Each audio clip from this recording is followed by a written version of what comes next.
The Big Issue. Breaking down the issues that matter. Hello, everyone. You're welcome to Leadership Podcast. And of course, it is another edition of The Big Issue. And today, we are going beyond Nigeria to the continent of Africa, where the recurring coup has become issue of great concern. As usual, I'm your regular host, Chojagba is my name, and of course, with me here in the studio, our in-house analyst. And of course, we have Innocent Odo, a very powerful foreign analyst here. You're welcome. Thank you for having me. And Paul Agbo.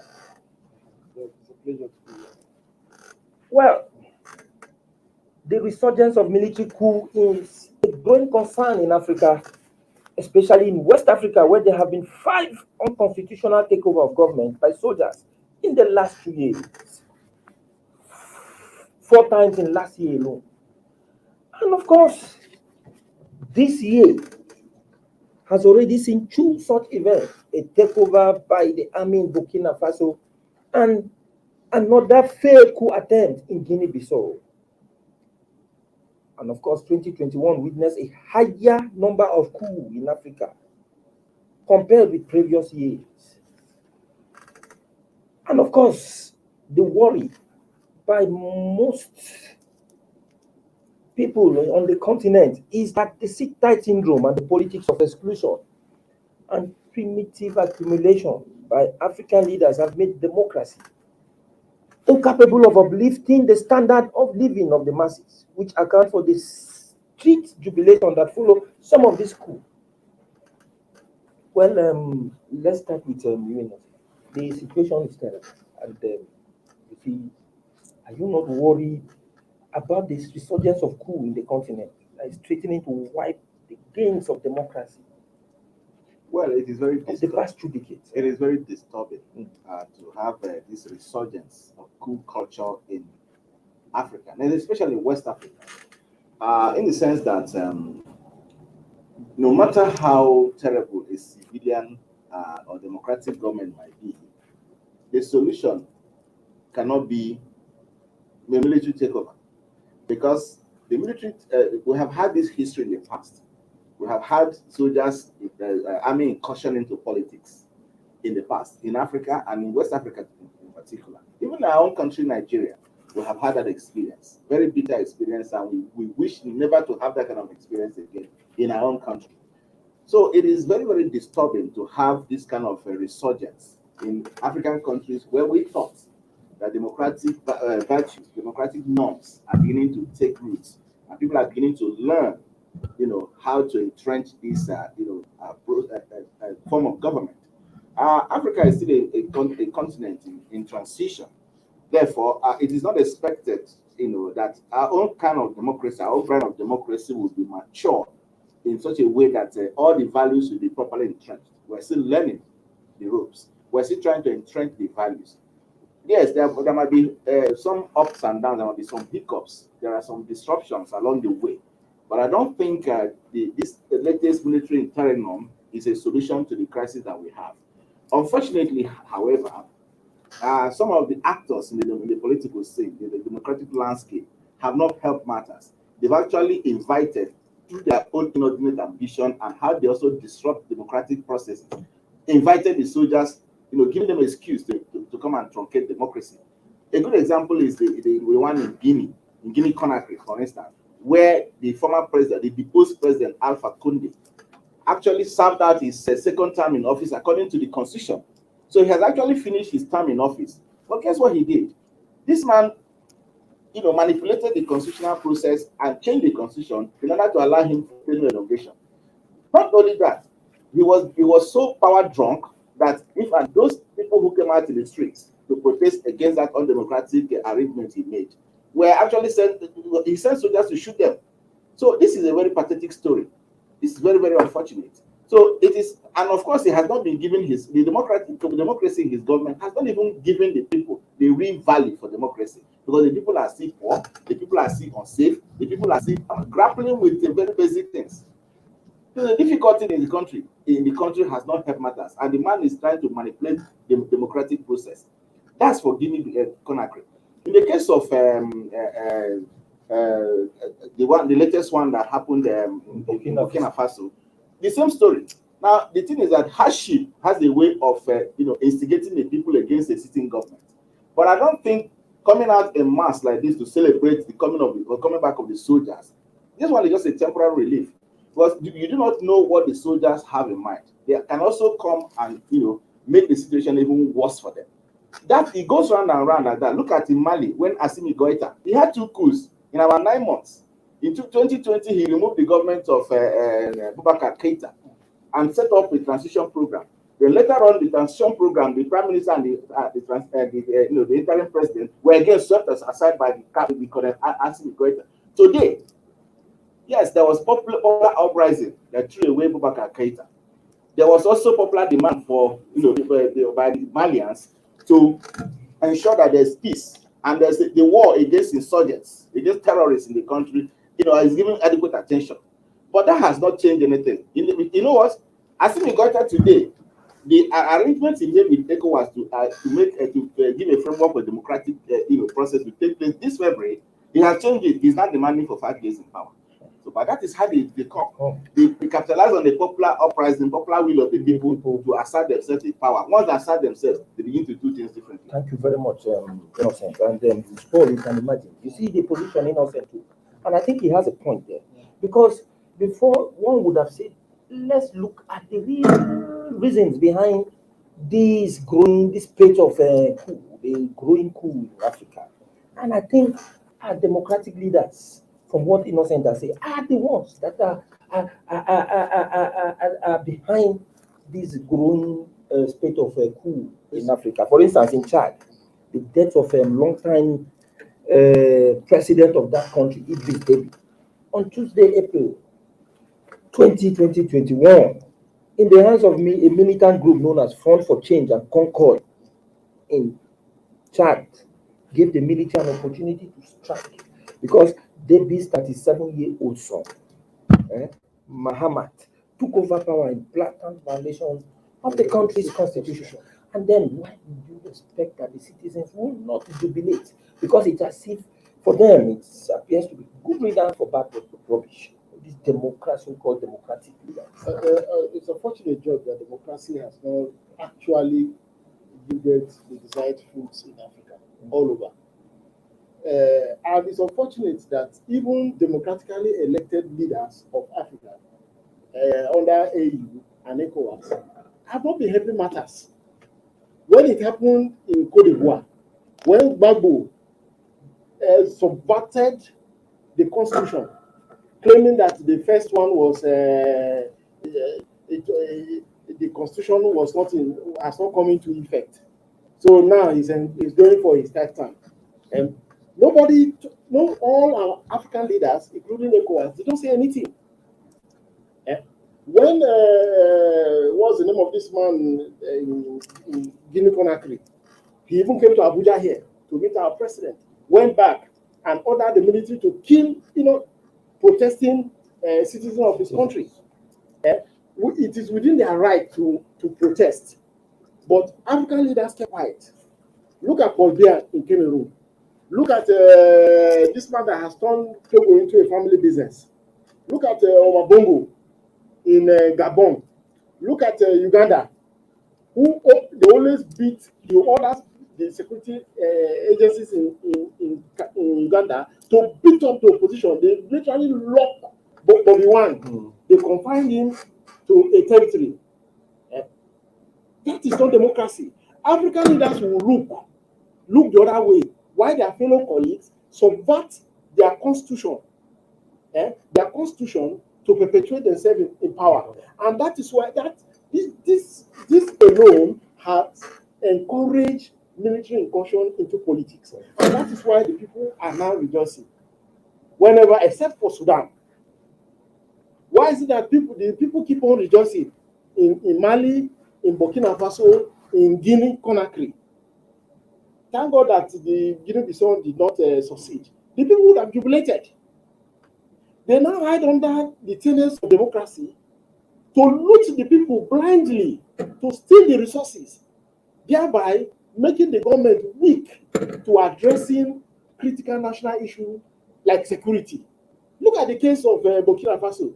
The young man here is now succeeding against terrorists, whereas the civilian president couldn't, because they had other democracy to loot.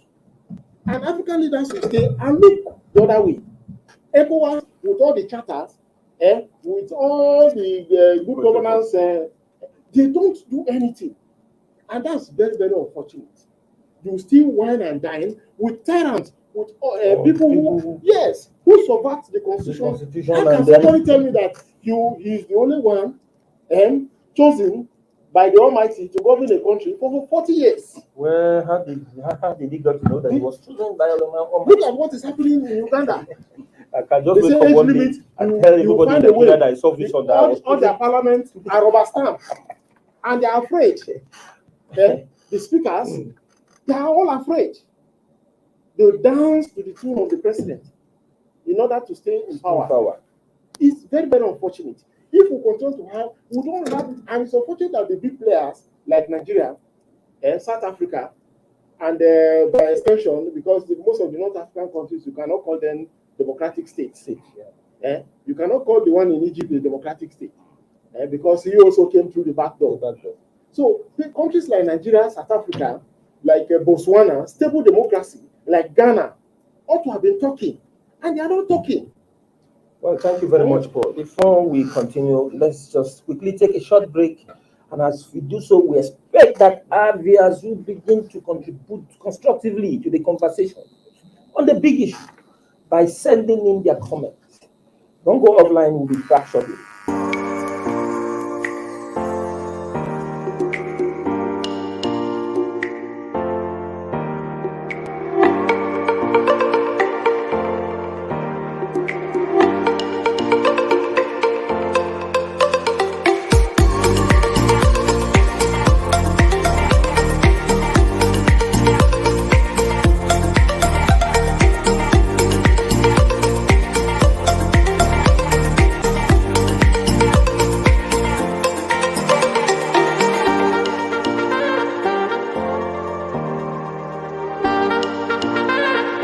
For sponsorship and advert placements, please contact 080-3688-6158. Last Word Leadership Podcast Studio. You have the last word.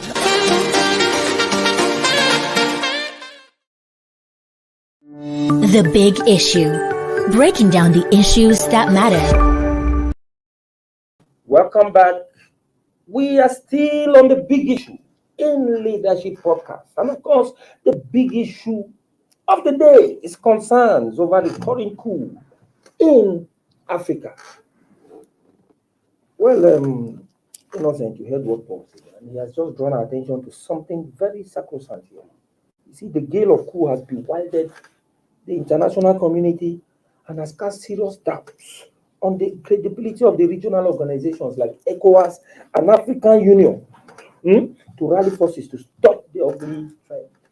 For instance, while the ECOWAS and EU, they have been quick to condemn some coups like the one in Mali and Burkina Faso, they appear to have been tolerant of those in Chad and Zimbabwe. And most keen watchers and key players on the continent are saying that they need to be more consistent and firm in condemning and sanctioning those in any illegal change of government.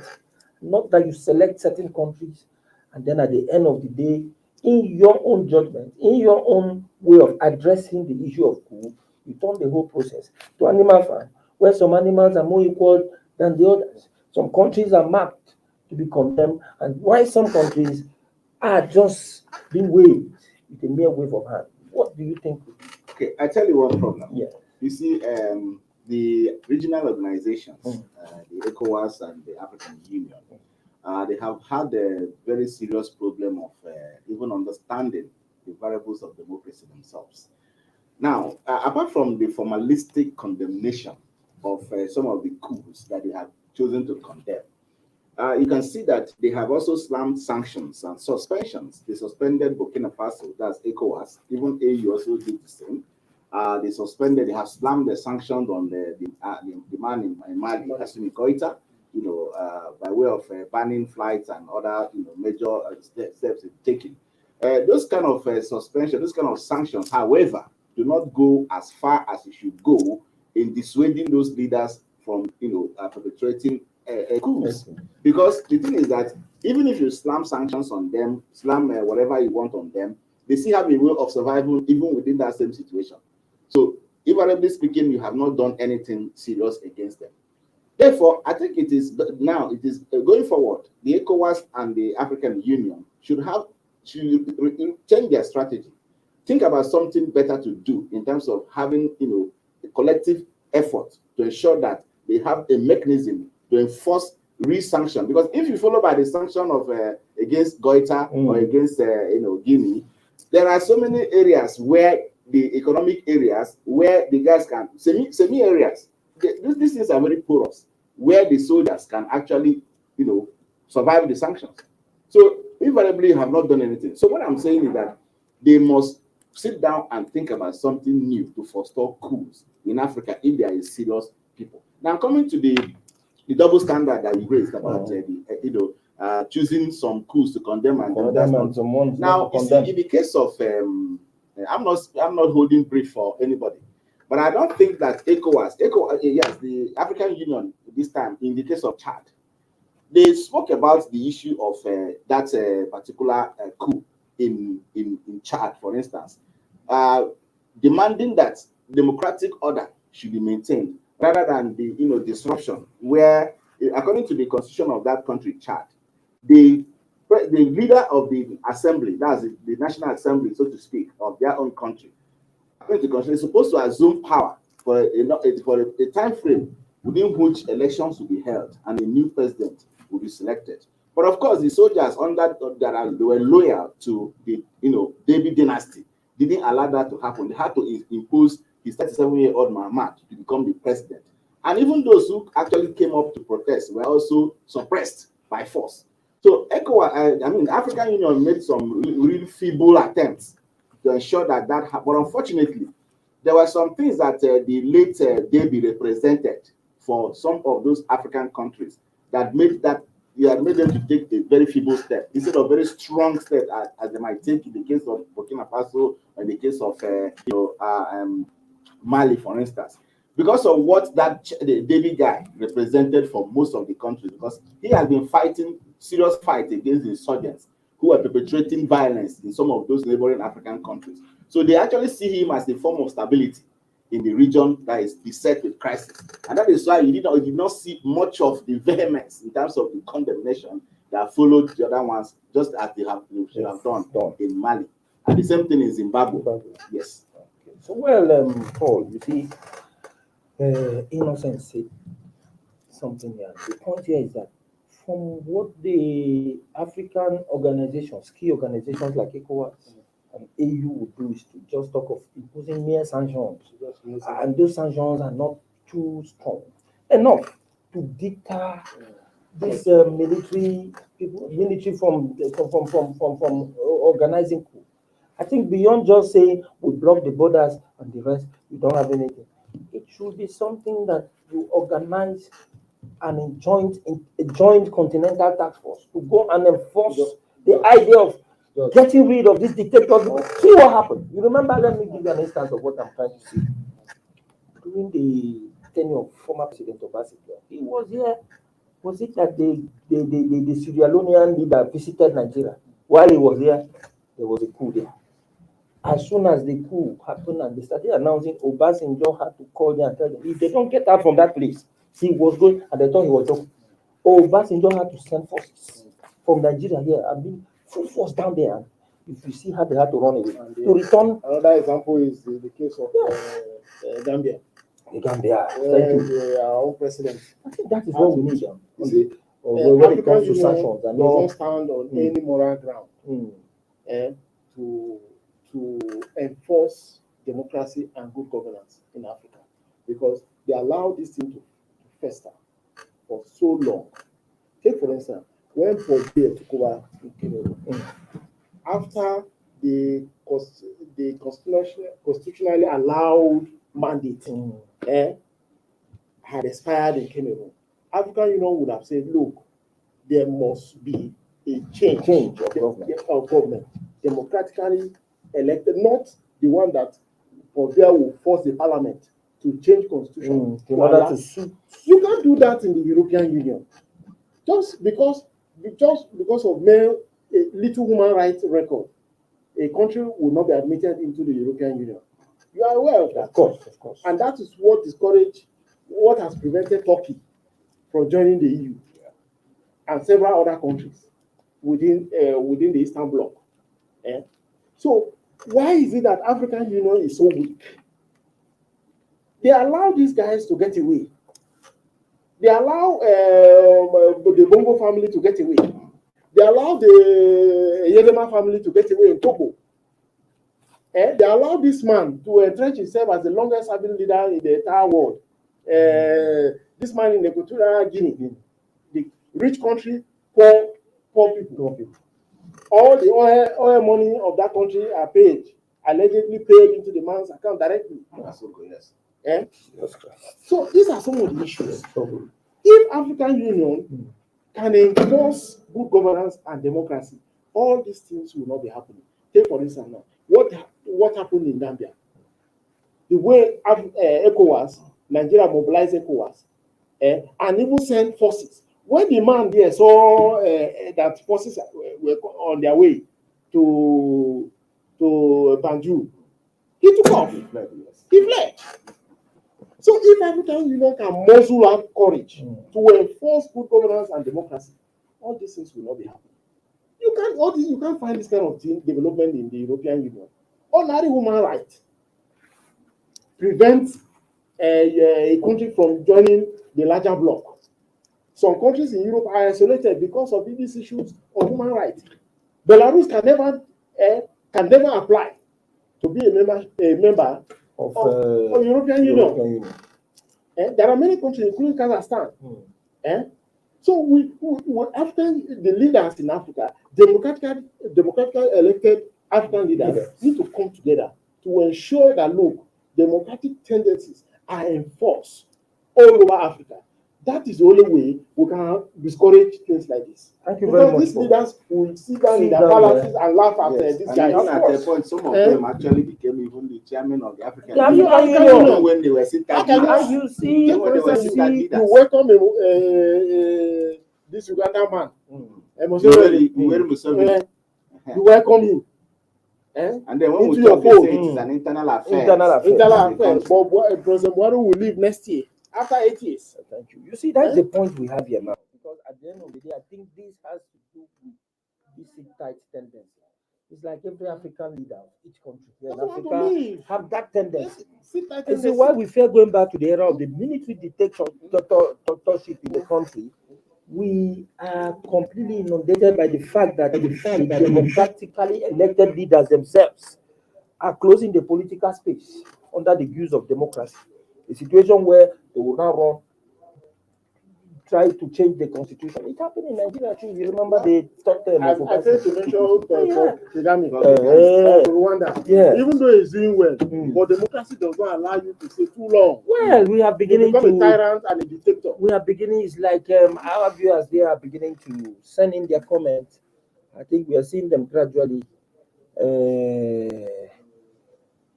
Let's see what they have there. Yes, we have Butter James. Butter James say, yeah, it must be a serious concern to all of us in Africa, since this recurrent coup portend dissatisfaction of the population on leadership of those nations. Let us be in. What is that? He said, let us not be in case it happens in our own door front against the gainsaying skeptics who feel military intervention era has gone in Nigeria. Sometimes I ask myself, if African countries are recolonized, would they not fare better? Imagine the very thing that our nationalists were using as facts on agitation for independence of Africa, African states. The same thing is what is now happening here. I think you see James, but James has a point there. Just the same thing. You see, Africa, just like Garali said, Africa is gradually turning into gradually turning into animal farm, because what the animals, the pigs and the rest, using convincing on other animals that see you are being used by humans. As soon as they got power, the pigs to start controlling, they started doing this. So you can see that, like Paul said, democracy has failed to deliver the good for the largest number of people in Africa. It has also failed in leadership succession process, and that is why you see people changing the constitution to suit themselves in power. And I've had that across most of Africa, not just in West Africa. So that has to be discouraged. ECOWAS or whatever regional organization is in the southern region or in whatever region, or the African Union itself must rise to the occasion rather than issuing mere formalistic condemnation and Islamic sanctions that are very feeble and cannot. So why don't you invoke the African Protocol on democracy? And just like what Paul said, just like what I can assure you that in the next 2 years, Goita will be welcome into ECOWAS, even in Addis Ababa. So they almost welcomed him because the Islam sanction on him before. Now when he promised to organize the election for February this year, those sanctions were again lifted. Before he now said, okay, he's not when he consolidated his power. Even after 5 years, after you perpetuate yourself, he now requested for 5 years. They will welcome him back. That was when they now slammed the more severe sanctions on him now. But how those sanctions will go about stopping him from doing what he's doing is not working, because ECOWAS and the rest of them, the West African regional blocks, do not have that solid mechanism to enforce those kind of measures against the leaders, and that is why we keep having sit-tight leaders. And some of them have actually become even the African Union chairman.